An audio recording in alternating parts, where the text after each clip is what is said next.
खबर राजस्थान से, जहां बाड़मेर में सड़क हादसे में 8 अफराद हलाक हो गए जबकि मुतादिद जख्मी हो गए हैं। बस और ट्रक के बीच हुई टक्कर के नतीजे में यह हादसा पेश आया है। मौके पर राहत और बचाव का काम जारी है।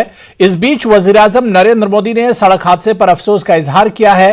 पीएम ने महलूकीन के अहले खाना के लिए फीकस 2-2 लाख रुपये मुआवजा देने का ऐलान किया है।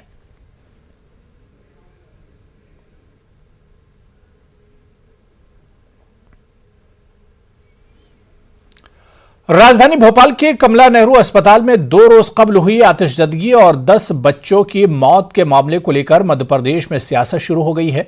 मध्य प्रदेश कांग्रेस ने आतिशजदगी के मामले में हुकूमत और अस्पताल इंतजामिया को जिम्मेदार मानते हुए जहां वजीर बराए मेडिकल एजुकेशन विश्वास सारंग का इस्तीफा मांगने की मुहिम तेज कर दी है, वहीं वजीर आला शिवराज सिंह ने आतिशजदगी हादसे के बाद वजीर के जरिए किए गए काम की सताइश करते हुए उनका दिफा किया।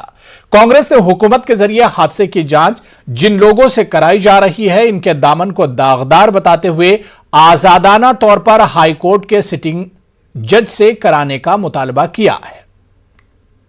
जवाब दें कि जो शिक्षा मंत्री हैं, चिकित्सा शिक्षा मंत्री, महीने में कम से कम 5 दिन हमीदिया हॉस्पिटल में जाते हैं, कमला नेहरू अस्पताल में जाते हैं। क्या करते हैं वहां पर, किस लिए वहां पर जाते हैं? अगर साल भर में जो है 50-60 बार हमीदिया हॉस्पिटल का कोई दौरा मंत्री करता है और उसके बाद अगर ये वहां पर हालत है तो ये जिम्मेवारी किसकी है? सरकार अभी बात क्यों नहीं कर रही है कि किस ठेकेदार के पास किसका चहेता है, जिसके पास फायर सेफ्टी का मेंटेनेंस का काम है, जिसके पास बिल्डिंग के मेंटेनेंस का काम है, वो कौन लोग हैं? उनके नाम सार्वजनिक करना चाहिए। सरकार ये बता रही है कि 36 बच्चों को बाहर निकाल लिया गया है। कितने बच्चे अभी जो है परेशान हैं, पीड़ा में हैं, कितने बच्चों की डेथ, उनके आंकड़े क्यों छुपा रही सरकार? बात करें कितने बच्चे बाढ़ में भर्ती थे, लोग बता रहे हैं, वहाँ डॉक्टर्स बता रहे हैं 50-55 बच्चे भर्ती थे। सरकार को सही आंकड़े देने चाहिए, बच्चों के भी आंकड़े छुपाओगे। एक दुर्भाग्यपूर्ण घटना घटी, दूसरी कोई और ना घटे, इसकी चिंता हमें करनी है। कुछ व्यवस्थागत परिवर्तन और आवश्यकताएं हैं तो लोगों की इलाज और सुरक्षा के लिए उसके प्रपोजल्स भी मेरे सामने लाए जाएंगे ताकि आगे फिर कोई ऐसी दुर्भाग्यपूर्ण घटना ना हो। मैं नौनिहालों को जो नहीं रहे उनको प्रणाम करता हूं, ईश्वर उनको शांति दे। सीएए और एनआरसी कानून के मामले में उत्तर प्रदेश हुकूमत को सुप्रीम कोर्ट की जानिब से जबरदस्त झटका लगा है। यूपी हुकूमत की जानिब से एहतजाजियों के खिलाफ जारी किए गए रिकवरी नोटिस को सुप्रीम कोर्ट ने कल अदम करार दिया। सुप्रीम कोर्ट का कहना है कि रियासत में एक नया कानून नाफिज हो चुका है, इसलिए यह नोटिस मनसूख माने जाने चाहिए। जस्टिस डीवाई चंद्रचूड़ और जस्टिस एएस बोपन्ना पर मुश्तमिल बेंच ने यह हुक्म दिया। साथ ही अदालत ने मामले की अगली समाअत 22 नवंबर मुकर्रर की है। सुप्रीम कोर्ट ने इन तमाम रिकवरी नोटिस को कलअदम करार दे दिया है जो योगी हुकूमत ने सीएए और एनआरसी मुखालिफ मुजाहिरीन को भेजे थे। सुप्रीम कोर्ट के इस हुक्म पर मुतासरीन ने खुशी का इजहार किया है।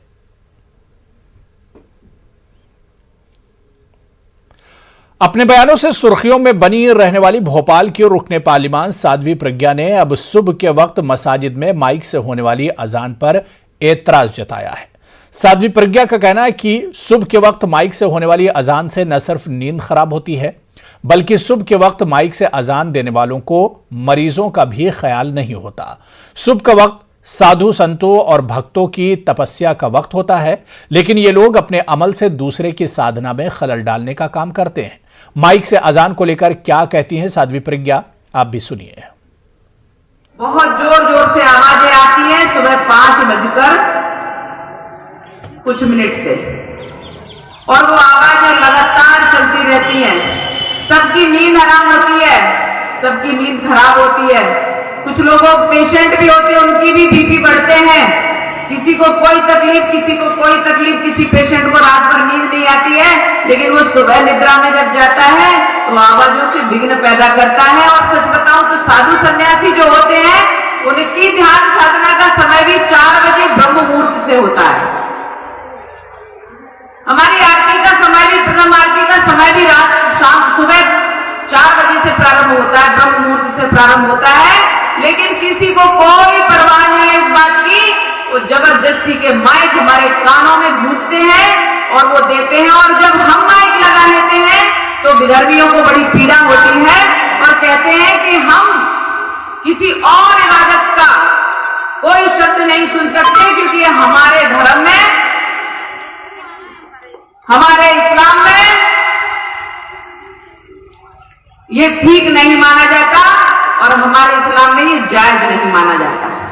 तो मैं कहती हूं कि किसी में जायज माना जाए ना जायज माना जाए, क्या हमें उसकी चिंता है?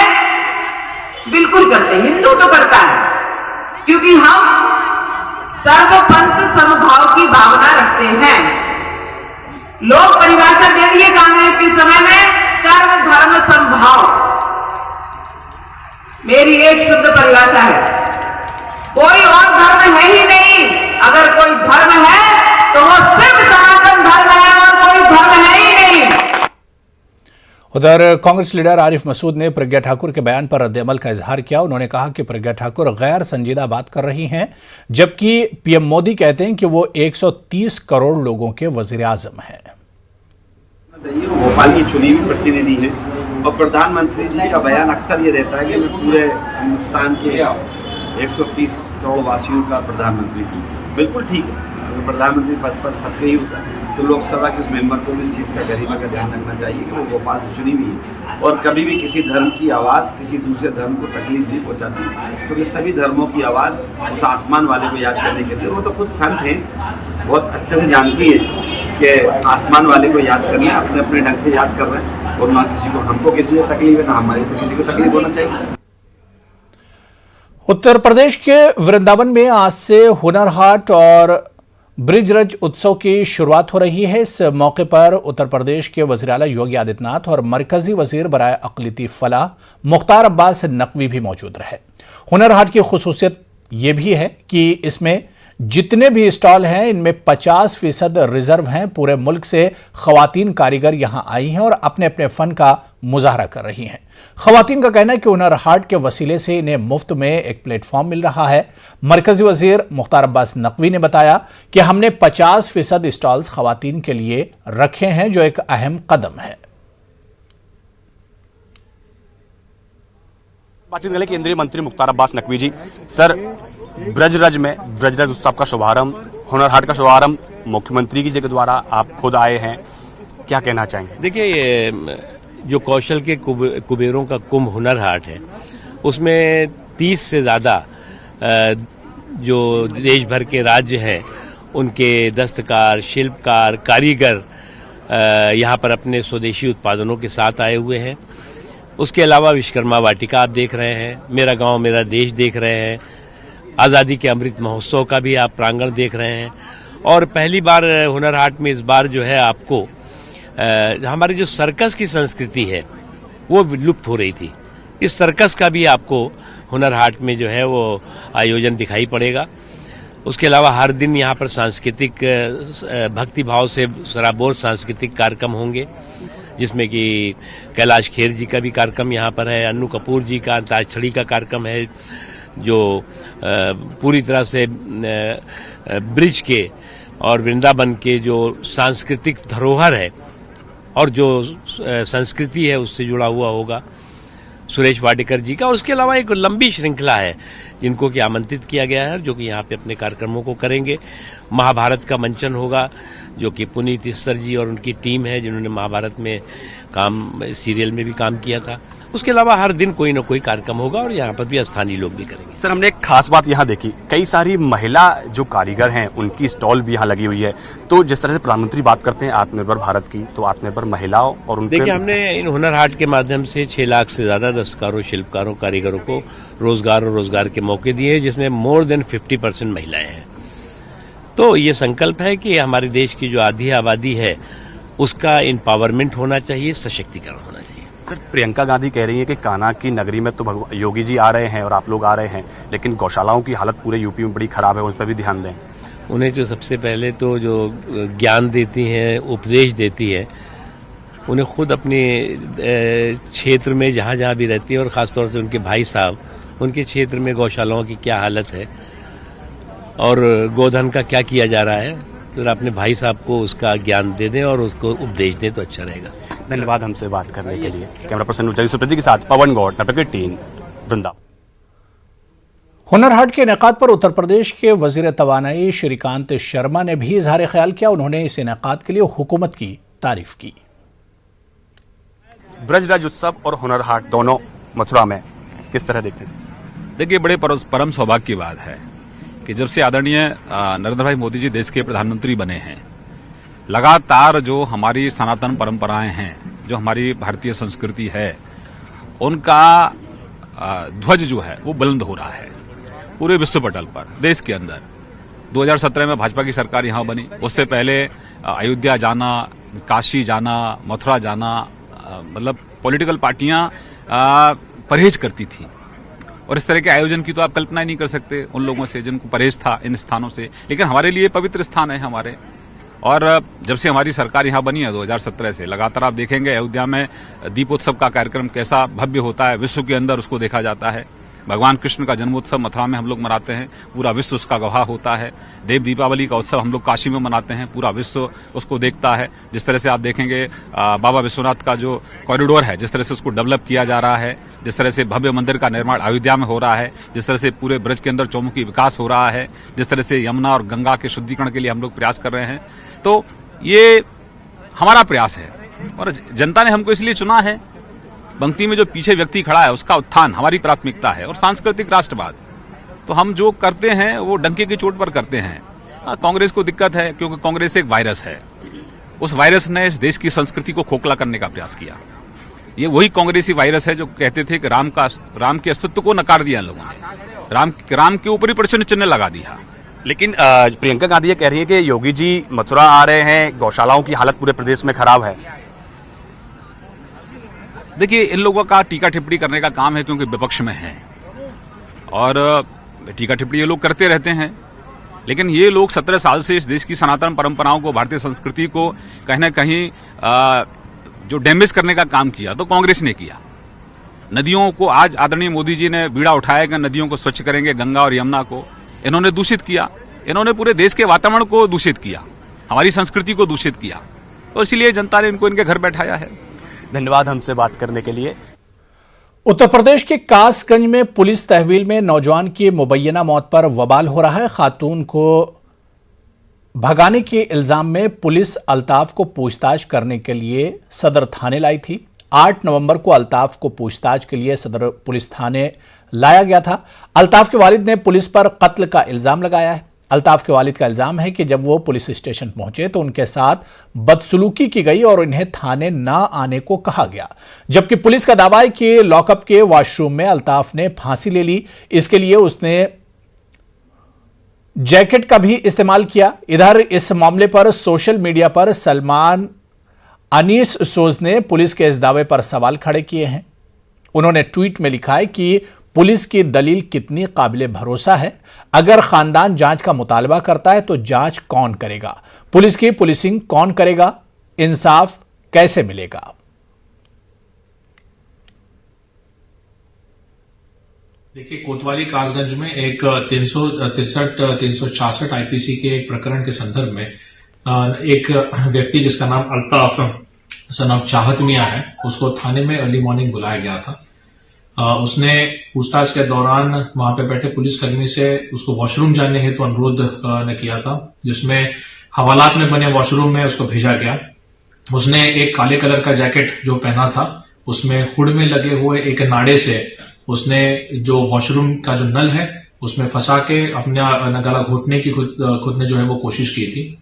जब वो बहुत समय बाहर नहीं आया तो पुलिसकर्मी अंदर चले गए और उसको बेहोशी की हालत में उसको उठाते न हुए उसको सीएचसी अशोकनगर कासगंज में ले जाया गया। वहां पे प्राथमिक उपचार 5-10 मिनट चलने के उपरांत उसकी मृत्यु हुई है। इस प्रकरण में पंचायतनामा भर के पोस्टमार्टम किया जाएगा। साथ ही में इस प्रकरण में जो पुलिसकर्मियों की लापरवाही इसमें है उनके खिलाफ एक सस्पेंशन का आदेश मेरे द्वारा किया गया है। 5 पुलिसकर्मियों को इसमें सस्पेंड किया गया। 15 नवंबर 2019 को कानपुर में मेट्रो की तामीर का संग बुनियाद रखा गया था और काम शुरू हुआ, लेकिन कोरोना की वजह से मेट्रो की तामीर का काम कई बार रोका गया।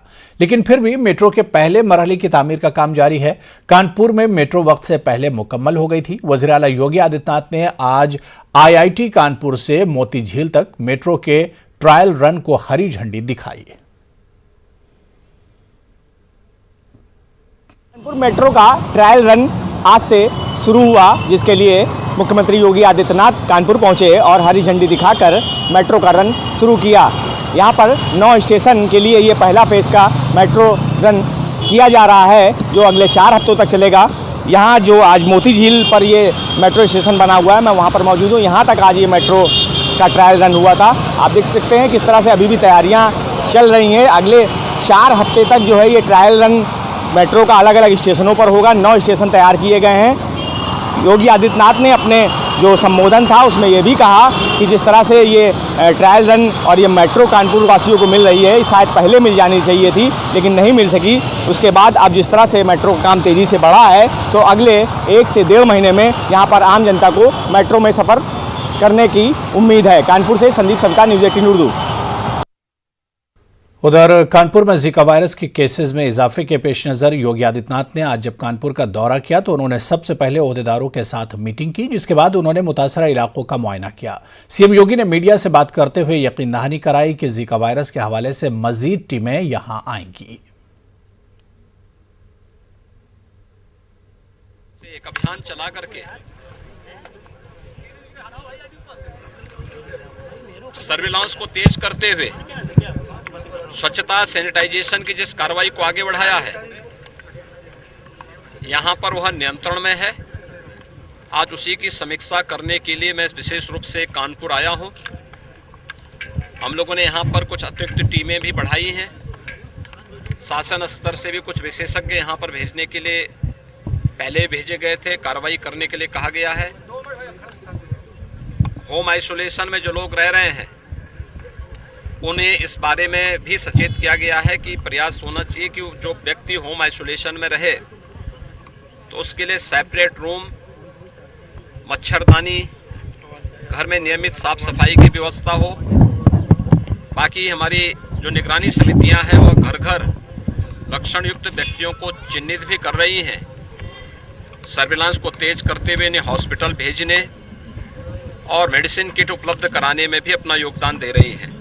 सभी संस्थाएं अपना कार्य कर रही हैं और मेरा अनुमान है कि बहुत शीघ्र जो बाकी बचे हुए 88 मामले हैं वे भी पूरी तरीके से जो है हर व्यक्ति स्वस्थ होकर के आएगा और ये जो डेंगू का जीका वायरस है इसको पूरी तरह कानपुर के अंदर भी नियंत्रित किया जाएगा। मुख्यमंत्री योगी आदित्यनाथ आज कानपुर के दौरे पर थे और उन्होंने जीका वायरस को लेकर के केडीए सभागार में एक मीटिंग की, जिसमें स्वास्थ्य विभाग के अधिकारी और जिला प्रशासन के अधिकारी मौजूद रहे। उन्होंने निर्देशित किया कि इसके लिए विशेष टीम शासन से भेजी जाएगी। साथ ही उन इलाकों का जायजा लिया और निरीक्षण किया जहां पर जीका वायरस के केस पाए जा रहे हैं। उन्होंने कहा कि ये वायरस अगर समय पर इलाज किया जाए तो खत्म हो जाता है, इससे डरने की जरूरत नहीं है और जल्दी इसके लिए विशेष टीम बनाकर शासन से भेजी जाएगी। कानपुर से संदीप सविता, न्यूज़ 18। महाराष्ट्र का रुख करेंगे, जहां वजीर नवाब मलिक का महाराष्ट्र के साबिक वज़ीर आला देवेंद्र फडणवीस के इल्जामात पर पलटवार किया है। उन्होंने कहा कि फडणवीस के इशारे पर महाराष्ट्र में वसूली हुई है। नवाब मलिक ने नकली नोटों के धंधों से भी फडणवीस के कनेक्शन जुड़े होने की बात कही है। देवेंद्र जी औरों को कह रहे हैं कि अंडरवर्ल्ड कलेक्शन के लोग हैं ये, लेकिन देवेंद्र जी हम आपसे पूछना चाहते हैं कि सारे अंडरवर्ल्ड के लोग, जो अंडरवर्ल्ड कनेक्टेड लोग हैं, जो बड़े बड़े क्रिमिनल हैं, आपने मुख्यमंत्री रहते हुए उन्हें सभी लोगों को जो सरकारी कमीशन है, सरकारी बोर्ड है, उसका अध्यक्ष क्यों बनाया? कि जब 8